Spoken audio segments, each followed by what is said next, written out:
Yo, what is up guys? Guido here, back again with another video.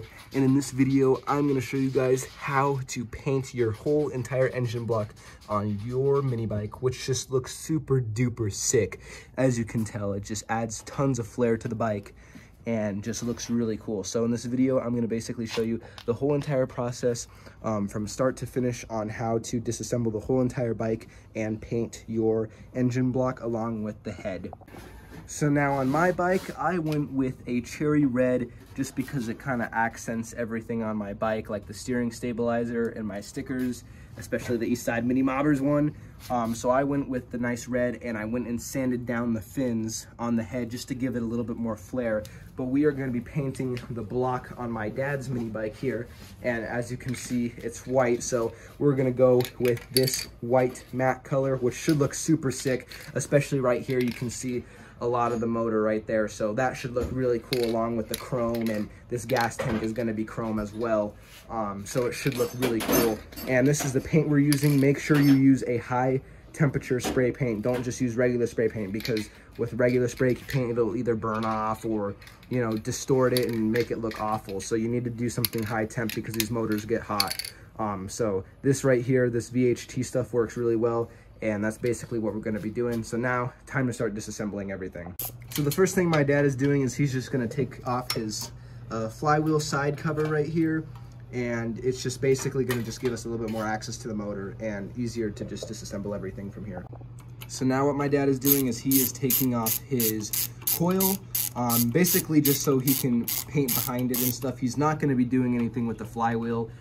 Just because it's just not really worth taking this whole entire thing off and all that process, because nobody's going to see anything behind it. So we're just going to mask the area off really well with like a bag or something and just get the complete coverage with it still on. And that's why we're taking this off, so we can paint behind there.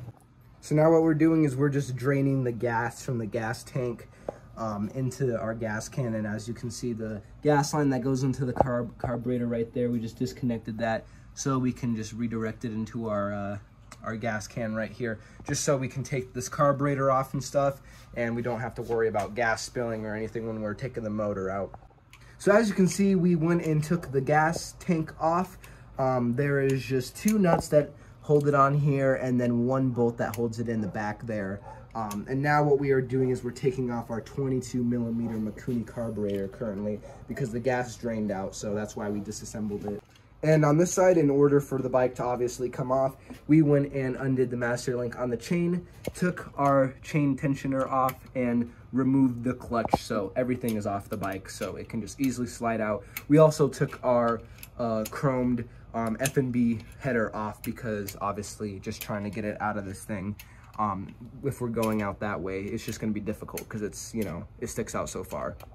So now how we did it is obviously we just took off the carburetor just from where it mounts on the engine block there, and just rested it up here since the throttle is all connected and everything, just so it's up and out of the way, so then we can unbolt this motor from the bottom. There is 4 bolts with nuts and washers and possibly lock washers depending on you know, your bike setup and stuff like that.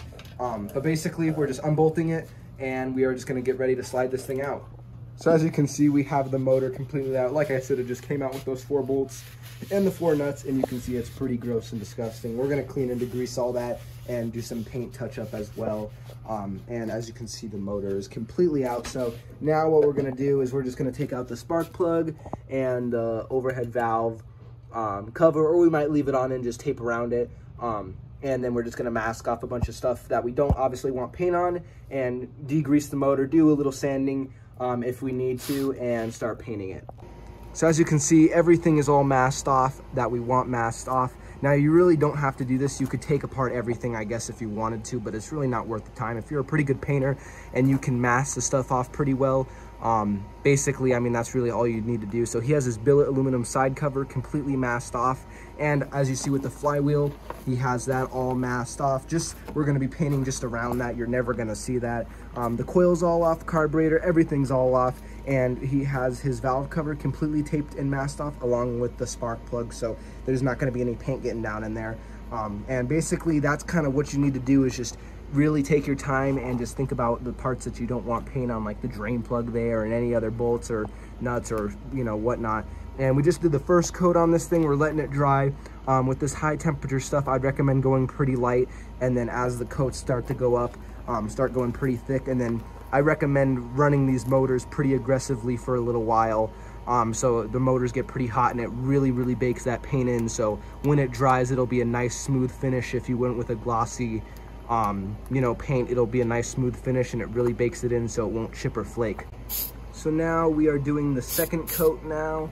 Like I said, you want to do it pretty thin for the first coat and then start building them up, because what I've noticed from this paint, from painting motors and calipers and stuff, it seems like it does better when you do it somewhat thick at the end and then you really let it bake into the motor. So now we're just doing the third coat on this thing, probably just the last coat. As you can see, like above the gas tank is a really good spot, and right where he's painting there is pretty good. But in the fins, you want to probably do like another coat or so you can really get it deep down in the fins, you know, depending on your motor and stuff you're painting as well. But that is one of the spots that usually people really don't get hit with paint as much as in those areas. So it's looking good though. And as you can see, we are done with all the coats. We took off some of the masking tape and stuff on, you know, some of the stuff like the valve cover and the side cover and stuff like that. We are just letting it tack up just a little bit, and then we're gonna go and move it inside, because it's not really ideal to paint outside and let it dry, because debris and like bugs and stuff will wanna go and land on it, and then they get stuck in it and stuff, and it looks awful. And then you gotta, you know, poke them out and stuff, and go and sand it down and redo it again for it to look right. So we're gonna just move this back in. And also I recommend, when you do paint something like this, obviously do it outside. Don't do it inside a, you know, a room or something. Do it in a well ventilated area, especially if you're doing multiple coats and you're doing them pretty thick. There's a lot of overspray and dust that goes in the air that obviously isn't good for you to breathe. So as you guys can see, this is the finished product. Everything is all the masking tape and everything is all taken off of it. And that's basically how it looks. We're gonna let it dry overnight and start reassembling this thing. But as you can see just how bright white that turned out. That should look really cool with all the chrome accessories and this big gas tank, which will be 100% chrome as well. That should look really cool. And yeah, that's basically how you paint your block. Now, what you can do is on mine, my head of my block, basically what I did is I just got a Dremel and I just sanded down the fins just so it gives it, you know, the silver effect, just the material that's behind the paint. Now you could do that, I guess, if you were painting it white, but I just don't think it's really going to stand out that much like if you were painting it like black or red or any other color. So we're going to be skipping that step, and we are not going to be sanding it down, and we're going to just be leaving it like this. So we are going to leave this till tomorrow, and then we are going to start assembling this stuff. Okay, so now it is the next day. We let this thing fully dry overnight. It was pretty much dry to the touch within like 10-20 minutes, but we wanted to make sure it was 100% just bonded to this before we start, you know, screwing bolts in and stuff like that. Basically, it's ready to go. Now we're just going to start preparing the frame for this thing to go back in, because the frame is a little messed up. So we're going to go ahead and clean that area up and paint it. So here is the frame.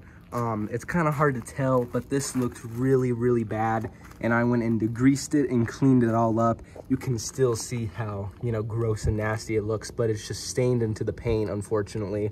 And same with over there.